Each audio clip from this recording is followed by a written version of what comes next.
boa e poder estar junto com os queridos obreiros, servos de Deus, que ladeiam esta igreja e esse ministério juntos. E agradecer o convite que Valdoir se encarregou da parte dos pastores para me convidar. E você vê que ele é bem insistente. E Jesus falou dos insistentes que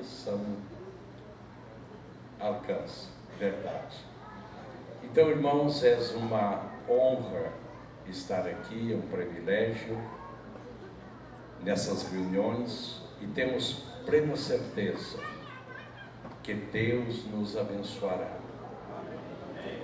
Na história do cristianismo, Deus nunca ha reunido um povo em vão. Todas as vezes, Deus tem feito um propósito todo especial. Nessa oportunidade, parabenizar os organizadores do 4º encontro de famílias. Nós sabemos, irmãos, que esses últimos dias que antecedem o arrebatamento da igreja, o inimigo é furioso tremendamente contra as famílias. E feliz a igreja, feliz o ministério que pode promover reuniões como esta, para que as famílias sejam avisadas, que as famílias sejam instruídas, que as famílias sejam abençoadas.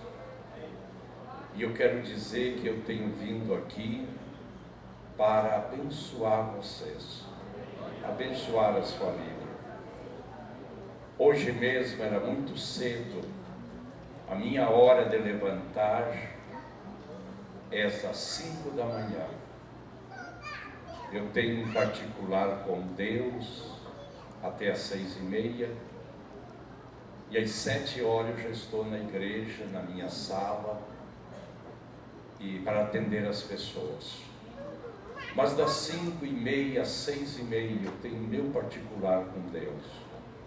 E nessa semana, inclusive hoje pela manhã, estive alguns minutos orando e chorando diante de Deus por essas reuniões.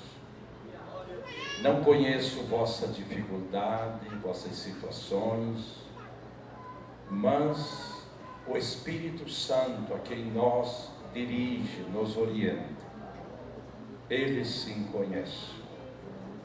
E eu sei que a palavra dEle é a palavra que nós precisamos nesses dias. Nós sabemos, e vocês são sabedores, que o inimigo ataca muito as famílias, porque é da família que nasce a nossa sociedade, nasce a nossa pátria e nasce a igreja. Aqui onde nós estamos é uma extensão do nosso lar. A igreja nasce lá na nossa casa. Então o inimigo, o prazer dele é promover problemas, porque se lá no lar tem problema, esses problemas afetam a igreja. Eu estou deixando vocês um minutinho mais em pé, porque depois vão ter que ficar sentados uma meia hora, então, para vocês não se cansarem.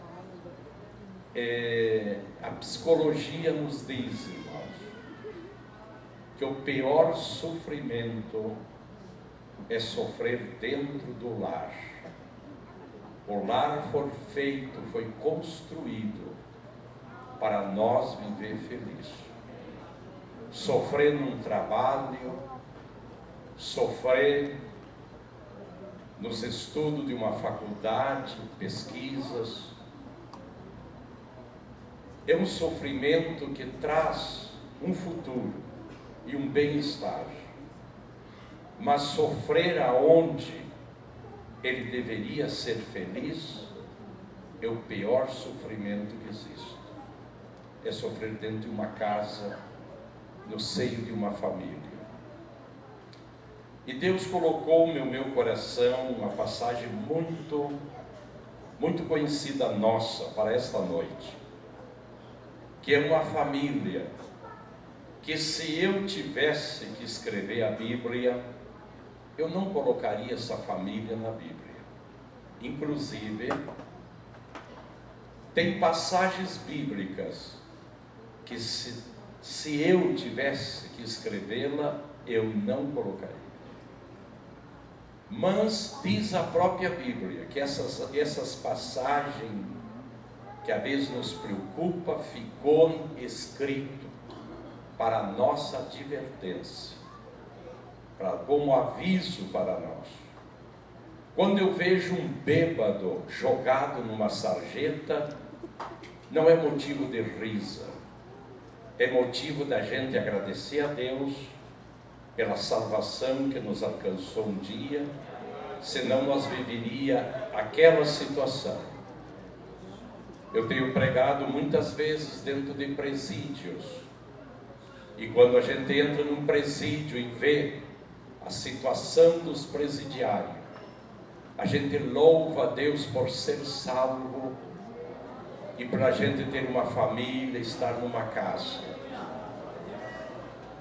Nos meus 46, já para 47 anos de pastorado, eu tenho tratado casos de famílias que estavam vivendo um verdadeiro inferno. E quando a gente trata esses casos, a gente é feliz pela família que a gente tem. A gente valoriza muito mais. E nós vamos observar uma família, como eu disse, muito conhecida na Bíblia, que essa família errou, tomou um caminho errado e sofreram muito. No livro de Ruth,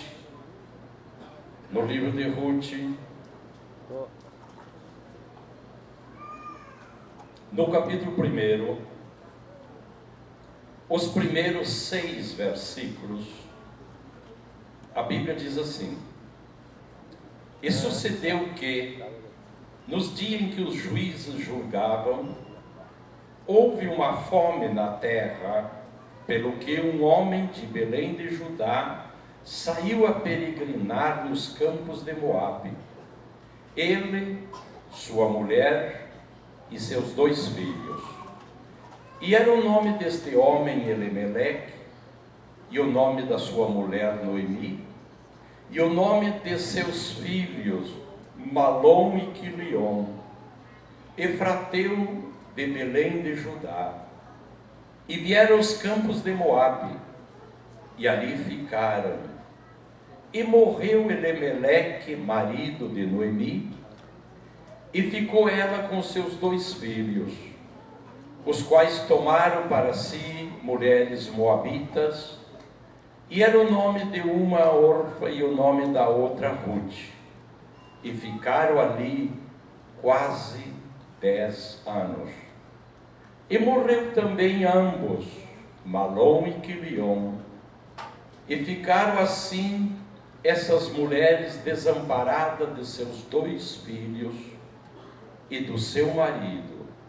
Então se levantou ela com as suas noras e voltou dos campos de Moabe, porque na terra de Moabe ouviu que o Senhor tinha visitado o seu povo, dando-lhe pão.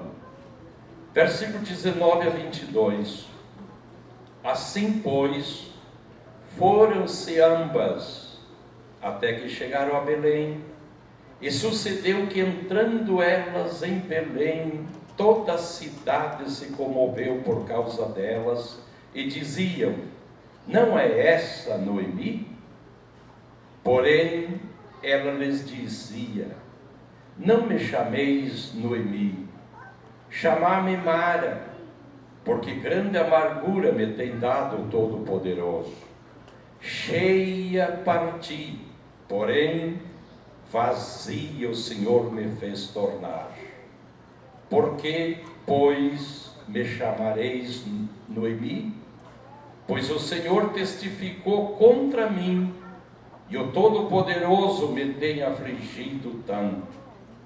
Assim Noemi voltou, e com ela Rute, a Moabita, sua nora, que voltara dos campos de Moabe, e chegaram a Belém no princípio da cega da cevada.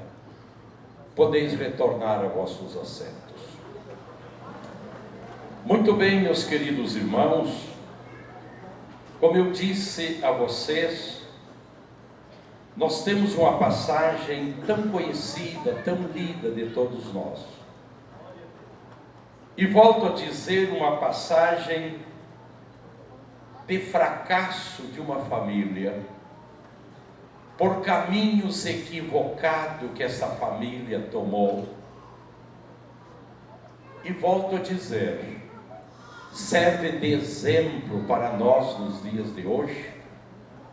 Nós temos um cuidado todo especial, nós temos uma direção e uma orientação de Deus para nós não errar, não cair em erros que se torna irreparável.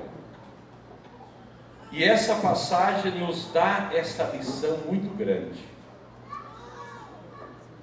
O texto está dizendo que foi o tempo em que governavam os juízes.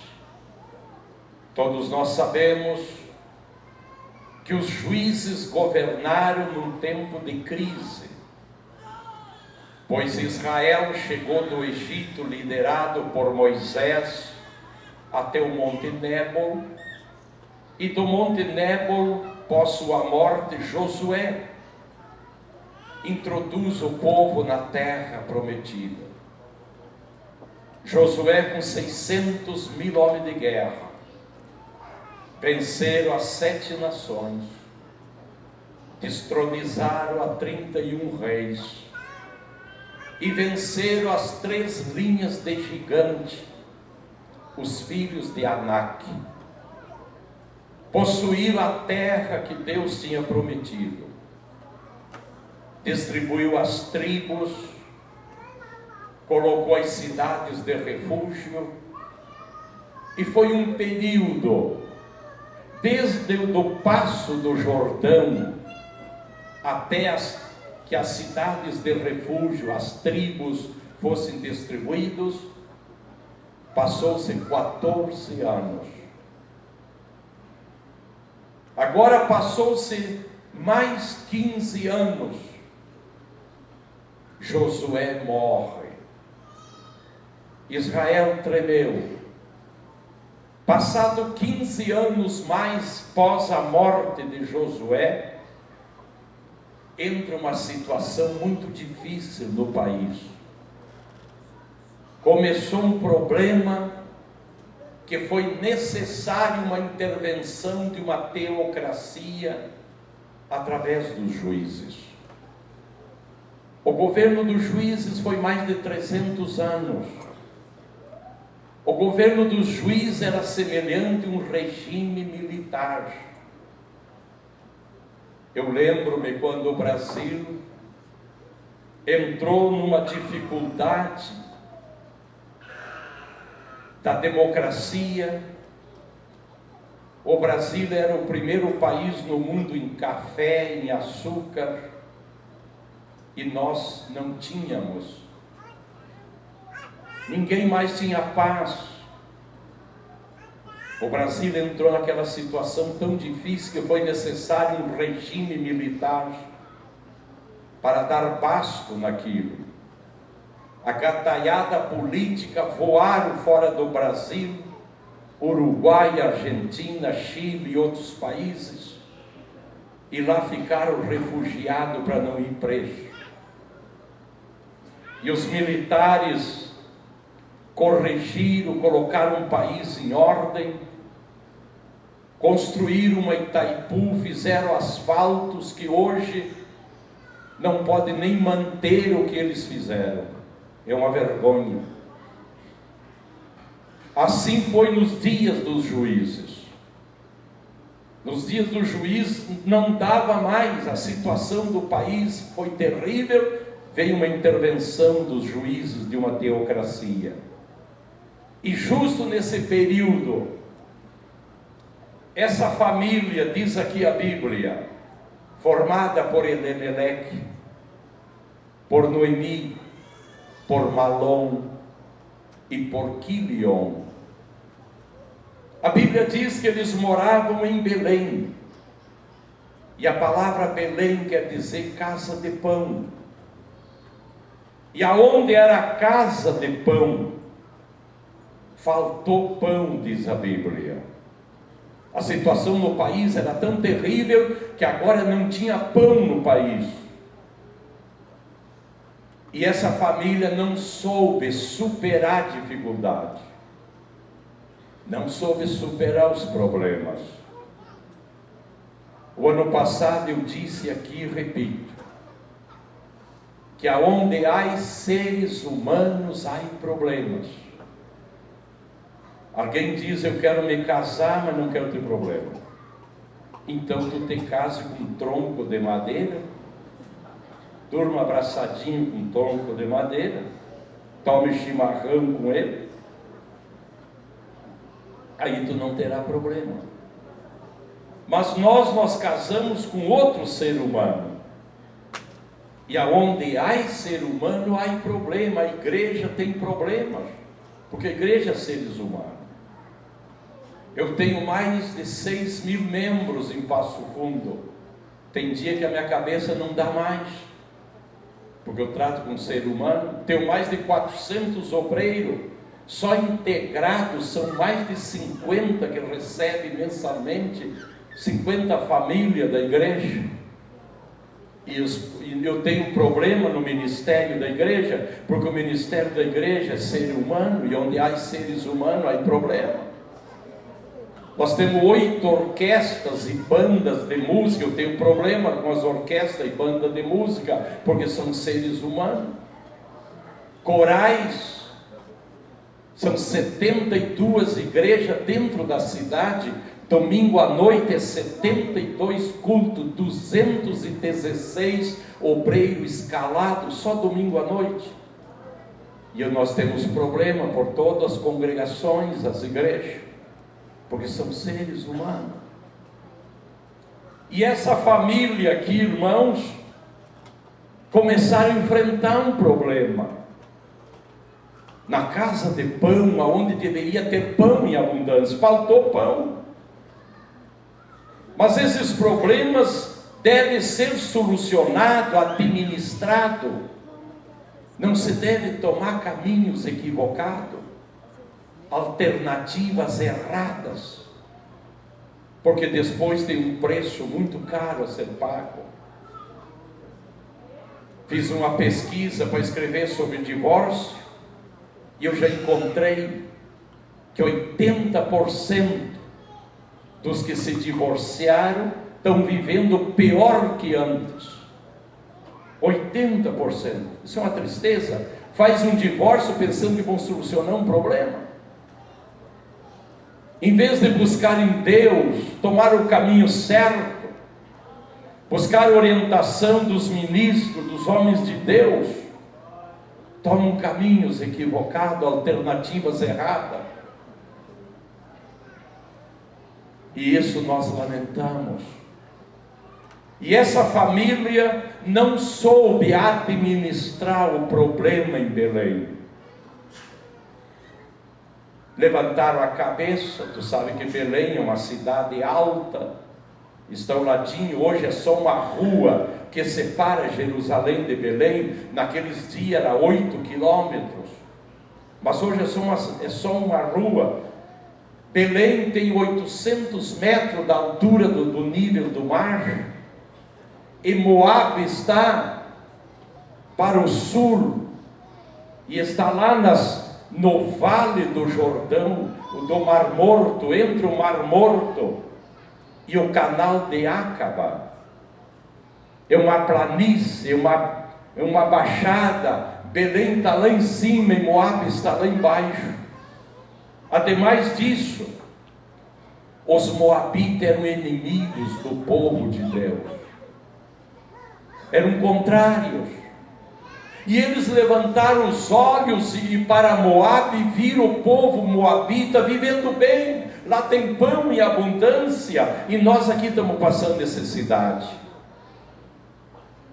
E juntaram os seus pertences, e juntaram as suas carruagens. Eu estudei em Israel, eu estudei 6 meses, 2 vezes, 3 meses cada vez, para fazer 6 matérias em Israel. E quando eu fiz uma pergunta para um rabino, que foi nosso professor, eu disse sobre o caso dessa família. Qual foi a alternativa que eles tomaram? Por que tomaram essa alternativa? Diz, porque eles não ouviram os anciões de Israel. Quem eram os anciões de Israel? Os anciões de Israel, irmão, eram homens de Deus, maduros, exemplar, que ficavam nos portões da cidade para julgar os problemas e dar conselhos, fazer conselhamento. Porque os anciões da igreja só inicia após o capítulo 15 de Atos dos Apóstolos. Até o capítulo 15 de Atos dos Apóstolos está falando anciões de Israel. Tinha um problema entre 2 vizinhos, eles iam lá nos anciões. E depois Paulo diz, já falando para os cristãos, não há entre vós quem possa julgar os problemas de vocês, e vocês têm que ir ante os juízes terrenais. Porque ele está tomando o exemplo dos anciões de Israel. E nos dizia esse rabino, essa família, segundo a biografia, a tradição, eles estiveram lá com os anciões reclamando que tinha um problema e lhe faltou pão. E os anciões lhe aconselharam: lute mais um pouco, batalhe mais um pouco, daqui a pouco Deus dá volta nesse quadro. E em vez dessa amargura, vem uma doçura, vem a felicidade. É necessário nós passar por essa situação. Deus quer nos provar, Deus quer tratar conosco. Mas eles não entenderam. Carregaram as suas carruagens e se foram para os campos de Moabe. E vocês sabem, irmãos, que a palavra Moabe quer dizer ocultar-se ou aventurar. Caso de família, nós não podemos nos ocultar, tem que ser tratado. Caso de família, não é aventurar, não é vou fazer uma aventura, carregar uma família dentro de um caminhão velho, carregar a mudança, e ser mandado de Santiago para Santa Maria, porque lá em Santa Maria, lá está bem, e aqui tem muito problema. Aqui em Santiago tem diabo, e em Santa Maria também tem diabo. E chega lá em Santa Maria, não dá certo. Vamos aventurar lá em Cruz Alta, e lá se vamos para Cruz Alta. E Cruz Alta também tem diabo, e tem ser humano, e tem problema. E lá de Cruz Alta também não deu certo, carrega o caquedo de volta já pela metade, que a metade vai perdendo pelo caminho. Vamos lá para o São Luís Gonzaga. E dali 2, 3 anos está de volta em Santiago. Quebrado, que nem essa família, numa miséria, numa pobreza. E com prejuízos gravíssimos. Porque quando eles chegaram a Moabe, o diabo deu um tiro certeiro nessa família, que foi matar Elimeleque. E a palavra Elimeleque quer dizer: meu Deus é rei. O chefe da família. Sabia Satanás, se eu destruir o chefe da família, toda a família vai sofrer. E o tiro dele foi certeiro. E é o que o diabo faz para destruir família, é matar Deus, o rei da família. Começa a introduzir outras coisas no seio de um lar, de uma família, e dali a pouco Deus não é mais rei naquela família.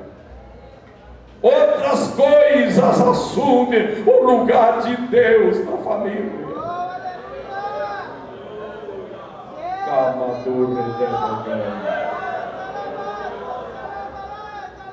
Amanhã eu quero falar um pouco sobre os cuidados que temos que ter na família, para que o nosso Deus não morra no seio da família.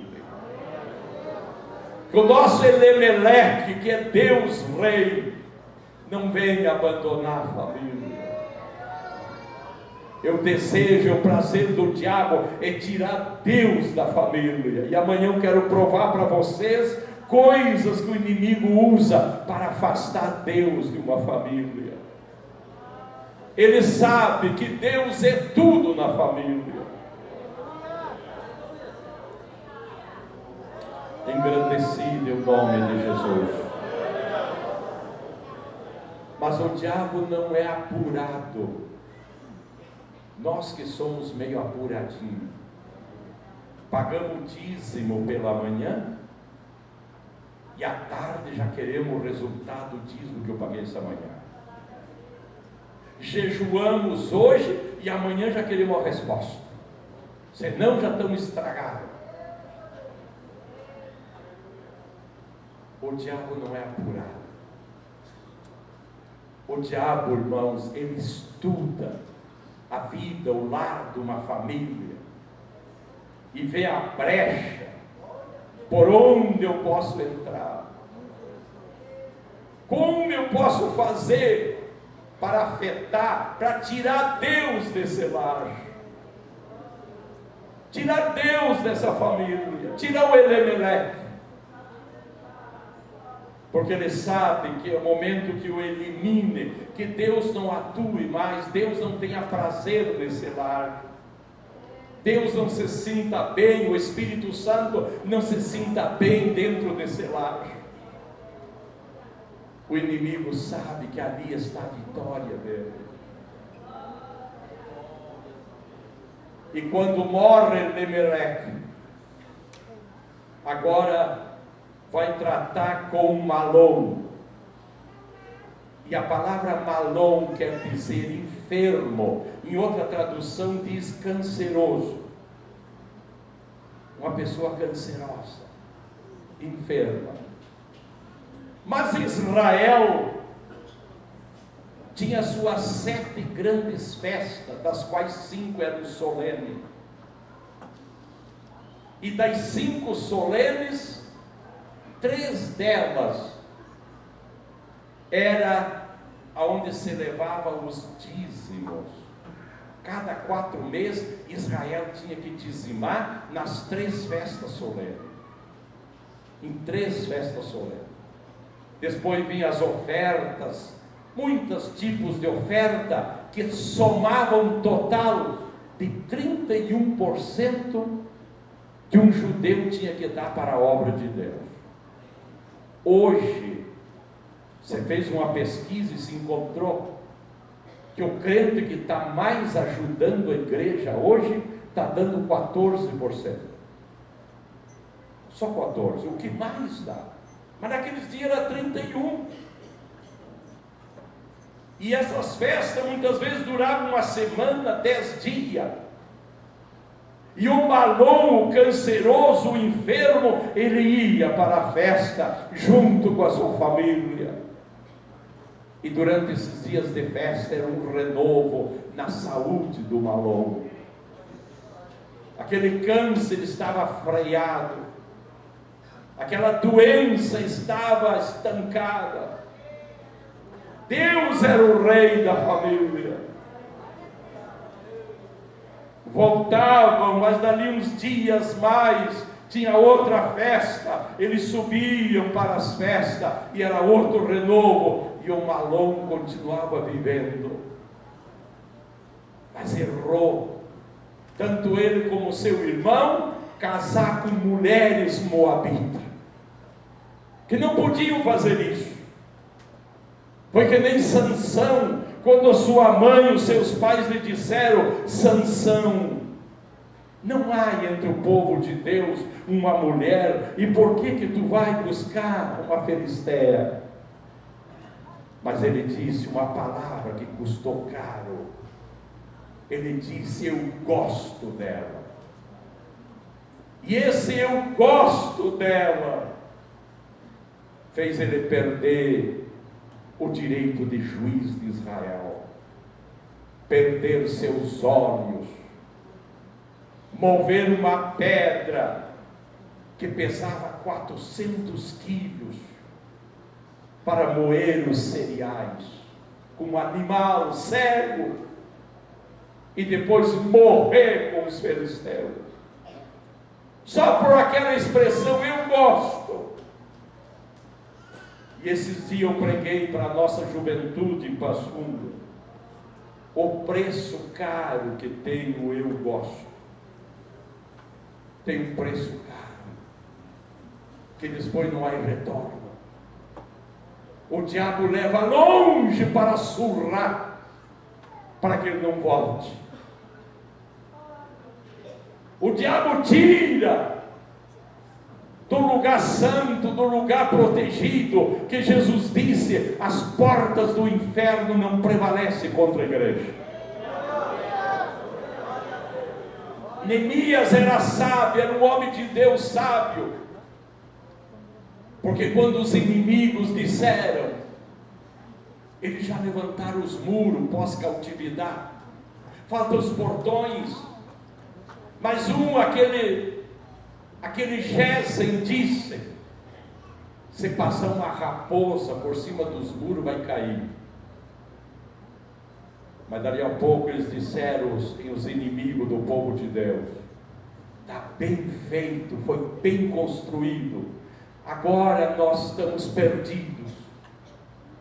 Mas usaram uma estratégia, mandaram uma mensagem para Neemias e Esdras com Zorobabel, dizendo: vamos para os campos de Ono, fazer um piquenique lá.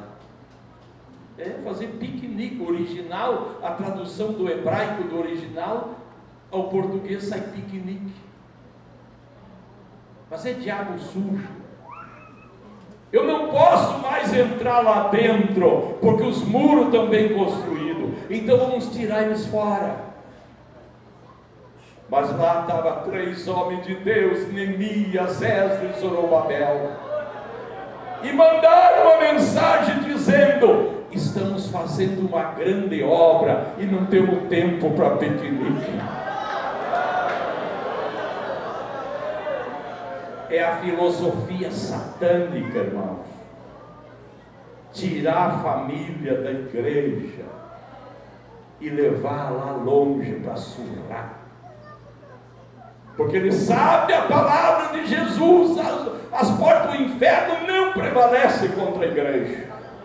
Então aqui não atua, mas ele leva lá fora, enche de promessas, enche os olhos, porque da montanha do Belém eles viram Moabe, o povo feliz, e eles passando necessidade. Mas não sabiam eles que tinha um preço muito caro por eles não haver obedecido os anciões da igreja. Aleluia. Morre um Malom, morre lá nos campos de Moab. E em seguida o Quilion também morre.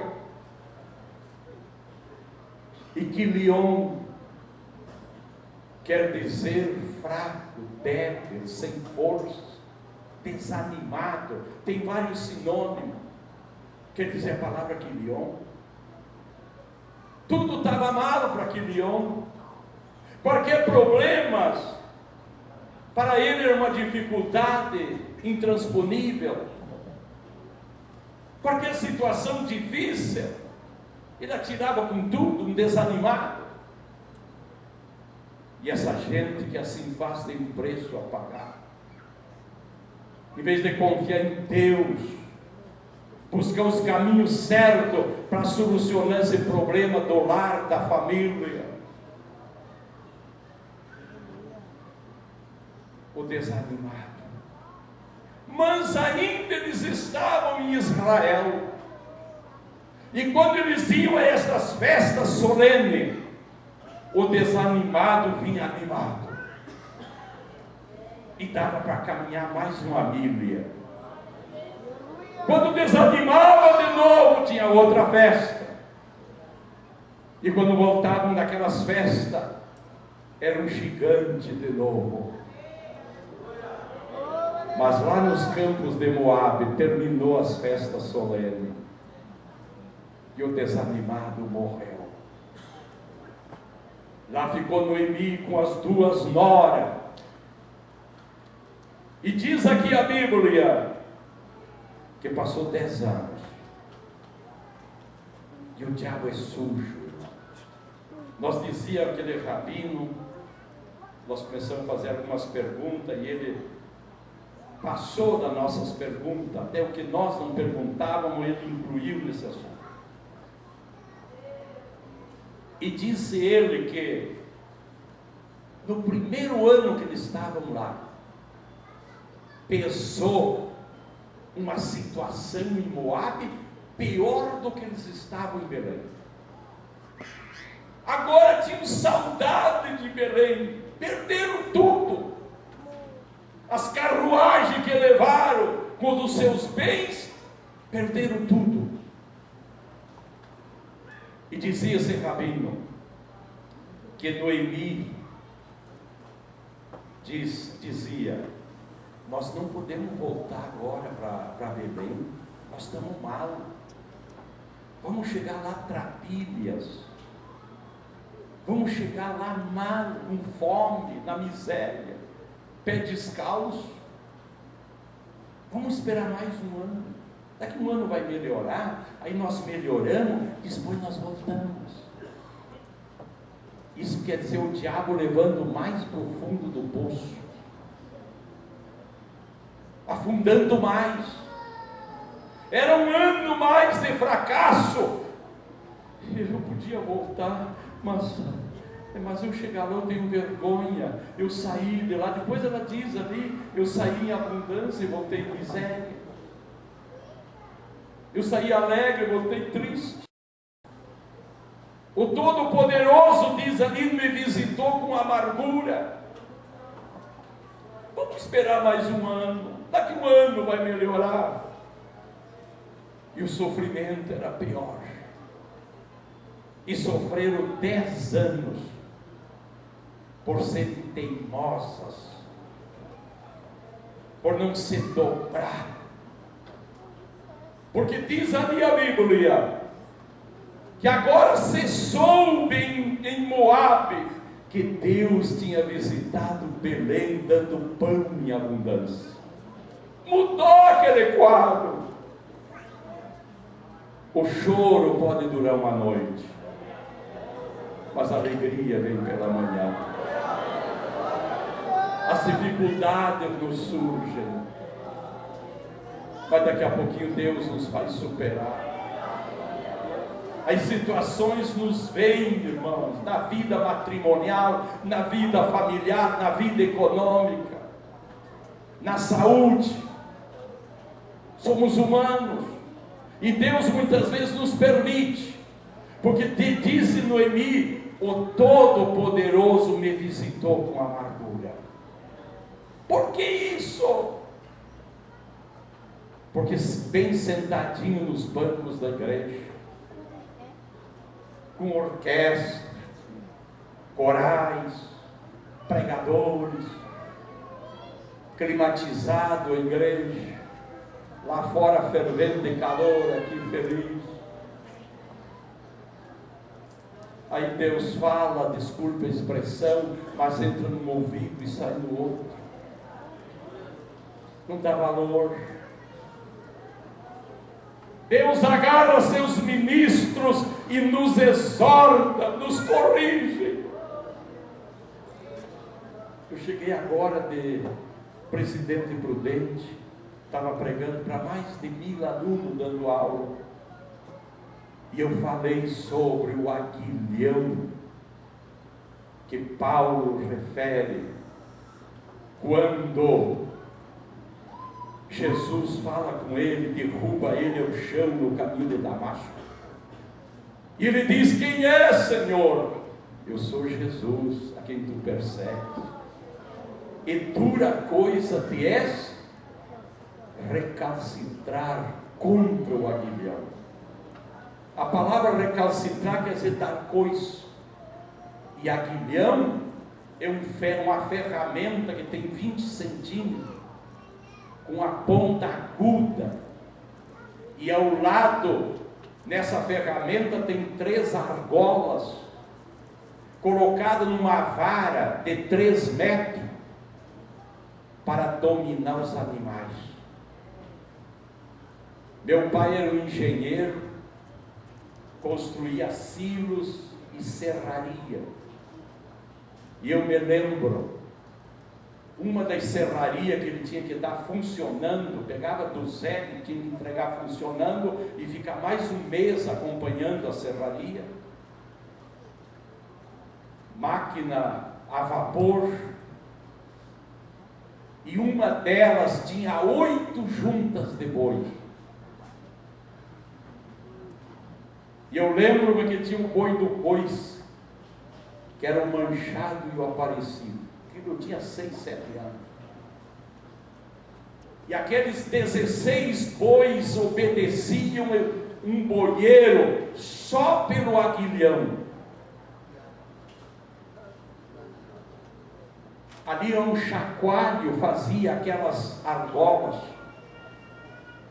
Os bois estavam pastando e ele precisava dar de comer para os bois. Ele gritava e sacudia, e os bois levantavam a cabeça e vinham para comer.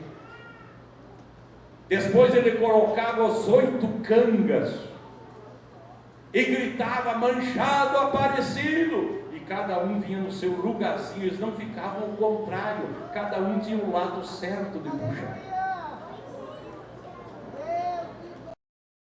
E eu era adolescente, fui algumas vezes com meu pai, e colocava naquelas vigas imensas de pinheiro, e aquele boieiro vinha lá na frente, sacudia aquele chacoalho daquele aguilhão e gritava com esses bois, e pegavam juntos, mover aquelas vigas, levar até a serraria, às vezes 1 quilômetro levavam. Mas dali a pouco o boieiro vinha, gritava que descansasse, gritava que arrancasse, uma obediência. Mas por ali ele chegava ao lado de um desses bois, e ele era meio preguiçoso, meio manheiro. Aí ele ia afrouxando, o outro ia puxando o seu companheiro, e ele voltando para trás. Aí a canga fica atravessada, machuca o canzil, machuca o pescoço. Aí ele chegava com o chacoalho, no ouvido estava uma sacudida daquele chacoalho do aguilhão, que esse boi cavava a terra de volta. Dali a pouquinho estava de novo o manheiro voltando. Ele fazia 2, 3 vezes, mas depois ele cravava na picanha. Esse animal berrava de dor. E eu falei agora lá em Presidente Prudente, para mais de 1000 alunos, o que é o chacoalho do aguilhão de Deus nos nossos ouvidos hoje? E é um assunto seríssimo. E Jesus disse a Saulo: tu está dando coice, recalcitrando contra o aguilhão, tu te machuca, homem. Não faça isso que tu te machuca. E o que eu queria dizer usando esse exemplo, é que Deus tem seus ministros e nos aconselham, e tem alguém dando coice, porque os obreiros são aguilhões de Jesus, que chegam lá no nosso ouvido e nos dão conselho, e muitas vezes nos dão uns puxãozinhos de orelha. Ame mais tua esposa, ame mais teu esposo, ame mais teus filhos, ame mais teu trabalho, ame mais teu altinho. São aguilhões que tocam nos nossos ouvidos. Nós devemos entendê-lo, porque daqui a pouco ele é cravado se nós não obedecermos. Essa família não deu ouvido aos ministros, anciões de Israel, e foi parar lá no mundo. E agora volta dali 10 anos, pelo mesmo caminho que lhe levou em abundância. Agora esse mesmo caminho lhe traz trapilha. Esse mesmo caminho lhe traz uma situação difícil, coberta de luto, sem o esposo e sem os 2 filhos. Mas como diz o espanhol, por que é cabeçudo o ser humano? Climatizado com os corais, orquestra, pregadores, bem cômodo, não dá ouvido ao aguilhão de Deus, que toca nos nossos ouvidos, que alguma coisa está errada, o caminho está errado, as alternativas são erradas, e não se dá ouvido. Aí Deus tem que visitar, como disse Noemi, com grande dor. Quer ir para o Moab? E lá se fora. E como eu disse, de lá vieram coberta de luto, amargada, que quando chegaram em Belém, os moradores de Belém disseram, aí vem a nossa Noemi, e a palavra Noemi quer dizer prazerosa, feliz, mas ela disse, eu não me chamo mais Noemi, eu mudei meu nome, agora sou Mara, e Mara quer dizer amarga, porque o Todo-Poderoso me visitou em amargura.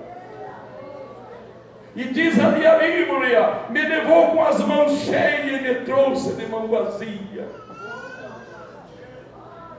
Que coisa triste, irmãos, a pessoa não querer ouvir Deus bem, perfumadinho, bem vestido, o seu lindo carro ali na frente, um lar, uma família, uma igreja maravilhosa, homens de Deus que cuidam dela.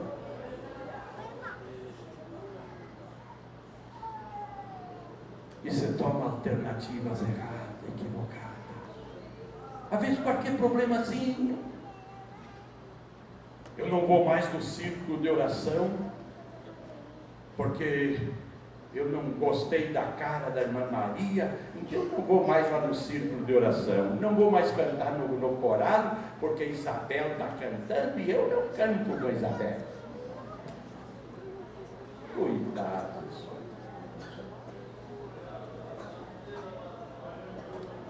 Não vou mais dizimar, não sei onde é que estão até metendo meu dízimo. Cuidado.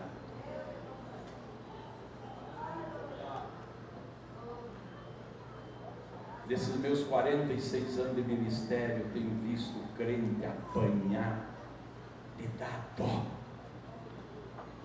E a gente não pode tirar da vida. Obreiros, irmãos, perderem tudo, até se quebrarem, se humilharem e reconstruir o lar de novo, família.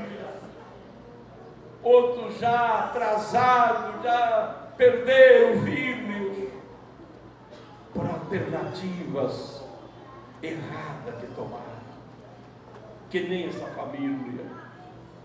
Eu não me chamo mais Noemi, prazerosa, feliz, eu sou mar, eu tenho uma vida amargada, o Todo-Poderoso me visitou em grande amargura. Mas o que doeu mais para Noemi foi, que diz ali o texto, ela chegou em Belém na colheita da cevada. Colheita da cevada era alegria, porque primeiro escolhiam o trigo.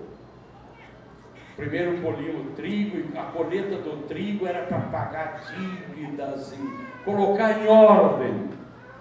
E depois já vinha a colheita da cevada. A colheita da cevada, onde se comprava móveis novos, roupa nova, calçado, enchia os depósitos da casa de mercadoria para o ano todo. Era uma festa ao tempo da cevada.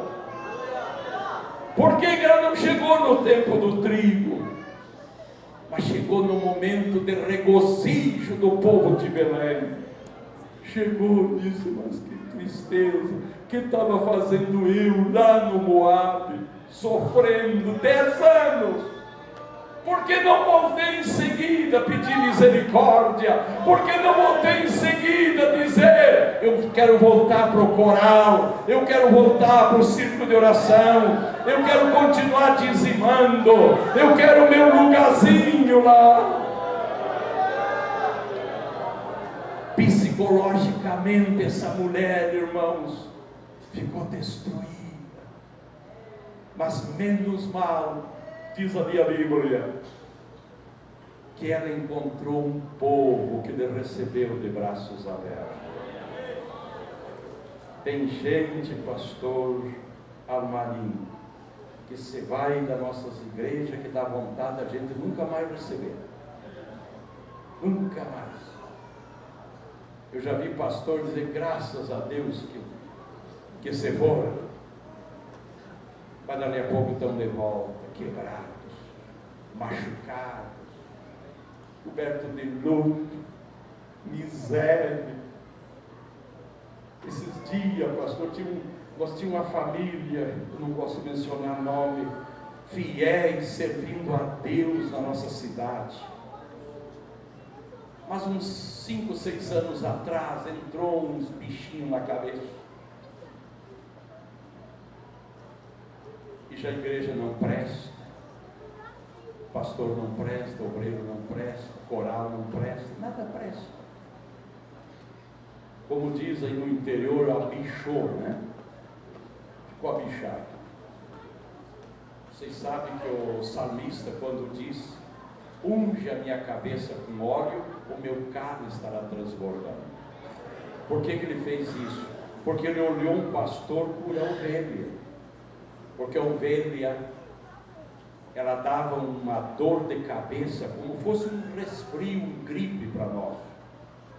E pelas narinas da ovelha, como começava a sair algo desagradável, e as moscas, os bichos vinham e atormentavam essa ovelha noite e dia. Ela queria dormir, não dava para dormir, esses bichos não deixavam. Porque a podridão que ela largava pelo nariz, a cabeça doendo, queria ir tomar água, não dava, queria pastar, não dava, metia a cabecinha no meio da relva, esses bichos tiravam, era um tormento.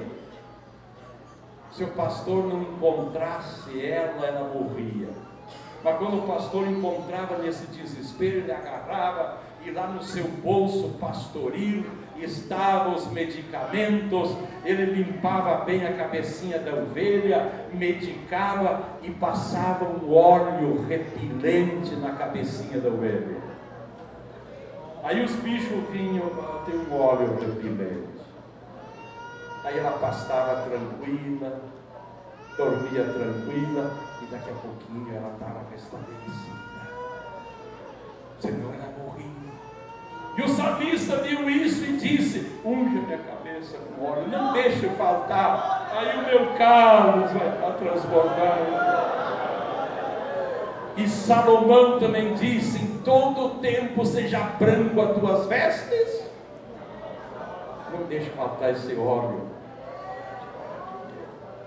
Porque o diabo, desculpe a expressão, dá uma pedrada na cabeça de um Elimeleque, de uma Noemi, de um Malom, de um Quilion. Dá uma pedrada, fere, machuca. E aí eles ficam desnorteados. Aí tu fala com essa pessoa, só larga podridão. Só que não presta. Nada presta para ele. Todo mundo está errado.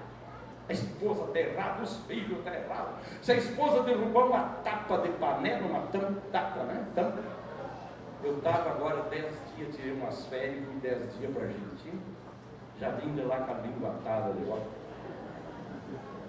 Mas se caiu uma tapa de panela e uma besta de 7 cabeças para este homem. Se ela faltar o sal no arroz, é uma loucura. Se uma criança chorar, é um desastre.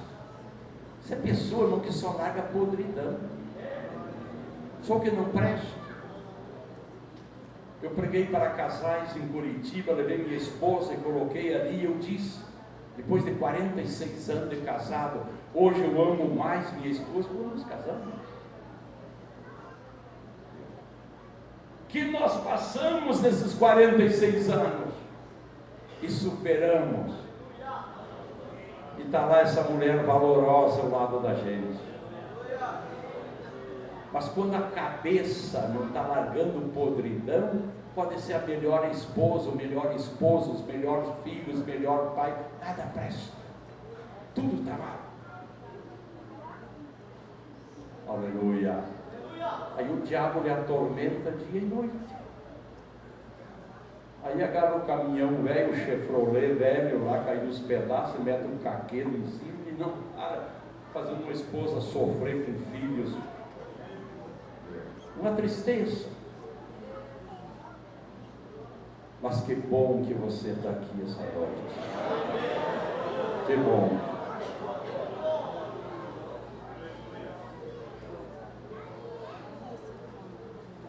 Saiu da igreja porque nada prestava. Você foi e já abandonou o esposo. Agora voltou, não faz muito. Tive que ajudar para a esposa voltar para ele de volta. Diga, a pobrezinha se manteve fiel. E tivemos irmão que dá até uma sacola econômica. Mandou um departamento da igreja pagar água e luz, uma miséria, quando eles tinham em abundância. Mas o diabo acertou uma pedrada na cabeça, feriu, e ele aceitou aquilo ali. E aí tu falava com ele, é só podridão que largava. Aí foram para os campos de Moab, voltaram, estão lá e tem vergonha. Até com vergonha. Às vezes termina o culto, eu tenho que pegar um dinheirinho e saudar ele e dar um dinheirinho na mão de dó. Mas que bom que você está aqui. Você nunca mais vai esquecer esse assunto.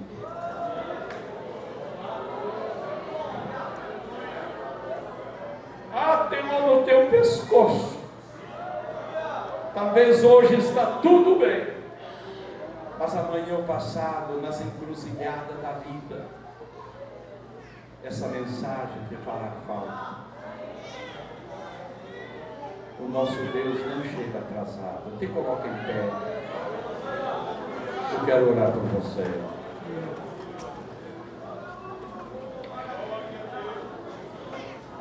Me desculpe, pastores, eu estou um pouco cansado.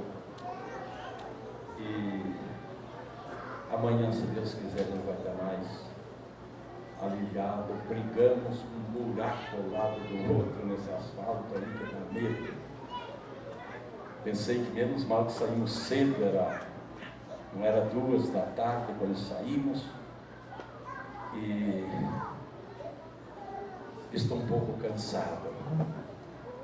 Mas eu disse aqui no início, eu vim aqui para abençoar você. E eu quero orar por você. Eu quero abençoar você. E eu gostaria que você, que sente uma necessidade, e que aceita que é a tua noite, 1 minuto, eu não oro mais de 1 minuto, eu oro bastante não, mas eu tenho minhas orações sozinho, aqui eu oro bem rápido, eu quero orar 1 minuto para você, mas eu gostaria de tê-lo, se é possível, aqui na frente a esse altar, que você possa ficar 1 minuto aqui em pé, e eu quero orar por você. Deus abençoe essas queridas pessoas que estão vindo frente a esse altar. Oh, glórias! Há uma presença de Deus desde o início desse culto.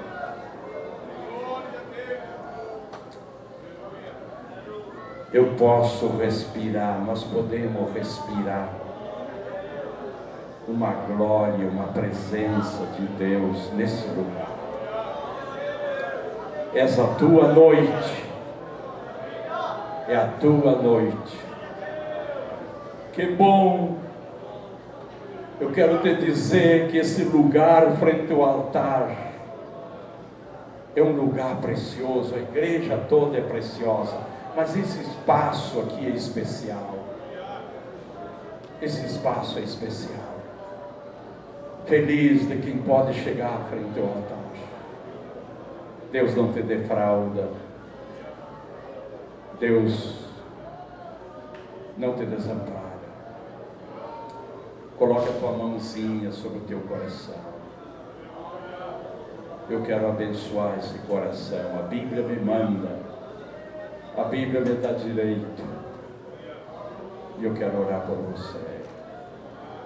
Querido Jesus, como ministro do teu santo evangelho, eu oro, eu intercedo a favor da petição que esse coração, que essa mão está apertando fez. Esse coração é o centro da vida dessa pessoa. Esse coração é a tua morada. E desse coração tem saído uma petição de necessidade, de dificuldade, e eu intercedo por essa petição, e essa pessoa é abençoada. Quando toque o seu carro será abençoado. Quando toque a sua casa, a sua mesa, a sua cadeira, a sua cama de descanso será abençoado. Quando toque a sua empresa, o seu comércio, o seu trabalho, a sua faculdade será abençoado. Porque essa pessoa nessa hora é abençoada. Em nome de Jesus. Amém. Olhe para cá um pouquinho. Olhe para cá um pouquinho. Nossas horas passou tão rápida, mas o pastor vai nos dar